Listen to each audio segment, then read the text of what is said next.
बोला इंतकाल हो गया, आप उसका जनाजा दें हमें, तो वो लोग उन्होंने टाला। सड़ खाने में, वो हॉस्पिटल में, हमने बोला सड़ खाने का पता दो, तो सड़ खाने का पता भी नहीं दिया। भाई आर्मी चीफ आसिम मुनीर साहब से अपील करेंगे, वजीर आला से अपील करूंगी, और मैं अपने गवर्नर सिंह से अपील करूंगी कि हमें इंसाफ दिया जाए। इसका भाई अली रज़ा वो जनाजे के बिल्कुल पास बैठा हुआ था, किसी को हाथ लगाने नहीं दे रहा था। मुश्किलों से रास्ते में रोक के 10 मिनट के लिए लेडीज़ जो थी हमारी घर वाले, फैमिली, बहनें वगैरह, बच्चियाँ वगैरह, उनको चेहरा दिखाया। तो उसमें से जो है मेरी किसी बहन या भतीजी ने जो है उसकी तस्वीर खींची। बिस्मिल्लाहिर्रहमानिर्रहीम। मैं हूं इमरान अली शाह और आप देख रहे हैं FPN न्यूज़ टीवी। इस वक्त हम मौजूद हैं सुरजानी टाउन में, जहां पर एक मासूम लड़की को उसके ससुराल वालों ने इन पर इल्ज़ाम लगाया गया कि ससुराल वालों ने कत्ल कर दिया। और इस हवाले से हम तहकीकात के लिए यहाँ पर आए हैं और लड़की के घर वाले यानी कि उसके मैके में हम आए हैं और उसके भाई से हम बात करते हैं। जी, क्या नाम है आप? मोहम्मद कामरान। कामरान, ये बताइएगा कि क्या वाक़या हुआ था, किस तरह से, ज़रा हमें शुरू से बताइए। मैंने हमें बिल्कुल भी पता नहीं था कि हमारी बहन को ब्लैकमेल करके या अल्लाह जाने क्या करके उन्होंने जो है कोर्ट मैरिज की। उसकी तबीयत सही नहीं थी, दवा लेने गई थी वो बड़ी भाभी के साथ।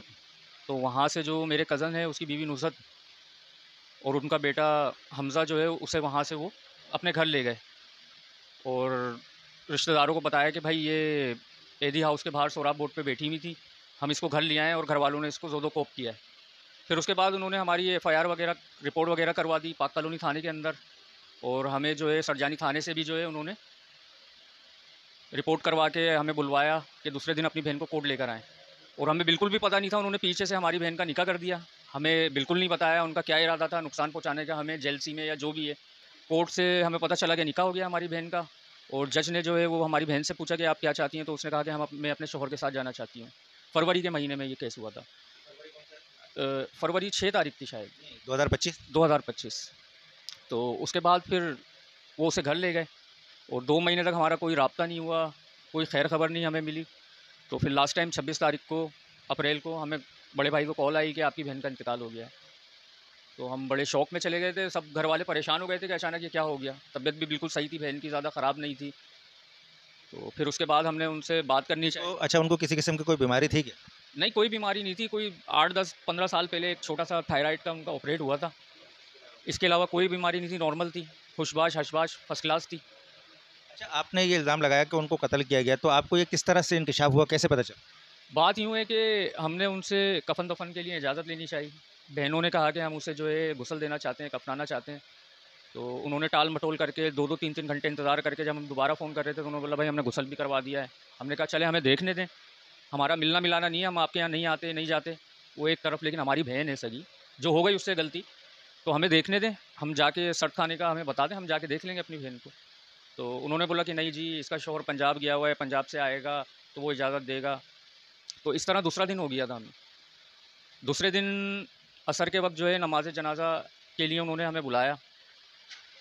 मुख्तसर सा नमाज़ जनाज़ा हुआ, उसके बाद उन्होंने बड़ी मुश्किलों से रास्ते में रोक के 10 मिनट के लिए लेडीज़ जो थी हमारी घर वाले, फैमिली, बहनें वगैरह, बच्चियाँ वगैरह, उनको चेहरा दिखाया। तो उसमें से जो है मेरी किसी बहन या भतीजी ने जो है उसकी तस्वीर खींच ली थी। हमें इन्होंने बॉडी देखने नहीं दी थी।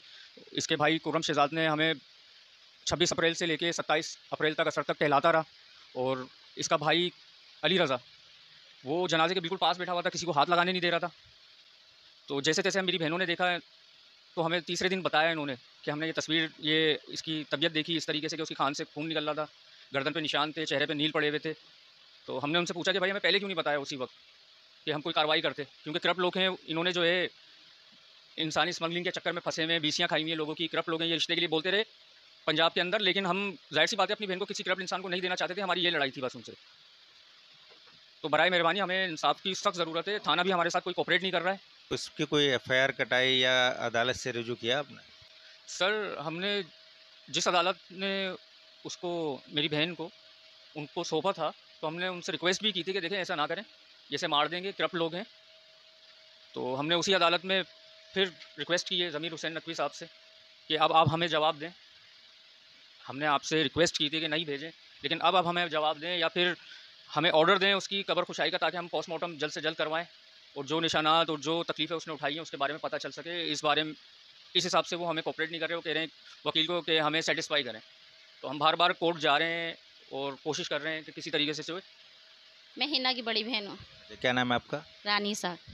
अच्छा, ये बताइएगा कि आप उस दिन मैयत जिस दिन हुई है हिना की, तो आपको कैसे पता चला और कब पहुंचे थे आप? हमें कहा गया कि हिना का इंतकाल, वो भी हमको डायरेक्ट नहीं बताया, मोहल्ले के ही किसी लोगों ने कहा कि आपकी बहन का इंतकाल हो गया है। हम समझे ये किसी ने अफवाह फैलाई है। मालूमात किया, मालूमात करने पे कोई कह रहा है 1 बजे इंतकाल हुआ, कोई कह रहा 6:45 बजे इंतकाल हुआ। बहरहाल हमको टालते रहे। हम लोग उनके घर भी गए, मैं और मेरे शौहर बहनों वगैरह गए कि हमारे को जैसे हिना का जनाजा दो, अगर वो इंतकाल हो गया है तो हमको कह रहे नहीं है जनाजा नहीं है। हमने बोला इंतकाल हो गया, आप उसका जनाजा दें हमें, तो वो लोग उन्होंने टाला। और कह रहे हैं वो सर्द खाने में, वो हॉस्पिटल में। हमने बोला सर्द खाने का पता दो, तो सर्द खाने का पता भी नहीं दिया। उसका जेठ, हिना का जेठ जैसे खुर्रम, वो कहने लगा कि उसका शौहर पंजाब गया हुआ है, जब वो आ जाए तो आप उससे डायरेक्ट पूछ लेना, उसकी इजाज़त होगी तो हम देंगे।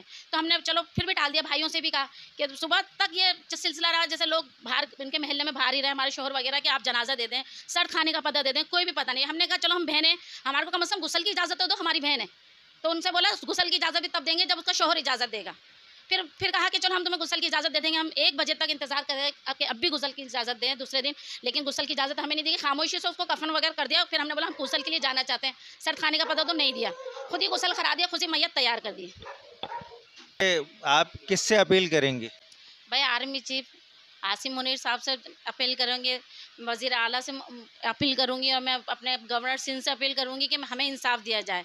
तमाम आला हुक्मरान से अपील करूंगी कि हमें इंसाफ दिया जाए। उल्टा हमसे कह रहे हैं कि आप ना गवाह लाएं, हमारे तो साथ ज्यादती हुई, हमारे घर में सफ़े मातम बिछा हुआ है, हम लोगों को सर्टिफाइज किया जाए, हमारी बहन के साथ जो ज्यादती हुई उसका इंसाफ किया जाए। उल्टा हमसे कह रहे हैं आप गवाह लाएं, और हमारे को दरवाजे अदालत का खटखटा रहे हैं। मुस्तकिल मैं और मेरे भाई जाते हैं और वापसी मुँह लटका के आ जाते हैं। कभी जज हमें टाल देता है तो कभी वकील हमें टाल जाते हैं, और पोस्टमार्टम की इजाज़त नहीं दे रहे। अगर आप लोग सही है तो पोस्टमार्टम की इजाज़त दो, जो कुछ होगा पोस्टमार्टम में आ जाएगा, ताकि हम भी सुकून से आ जाएंगे, और अगर वो सही है तो आज़ाद हो जाएंगे।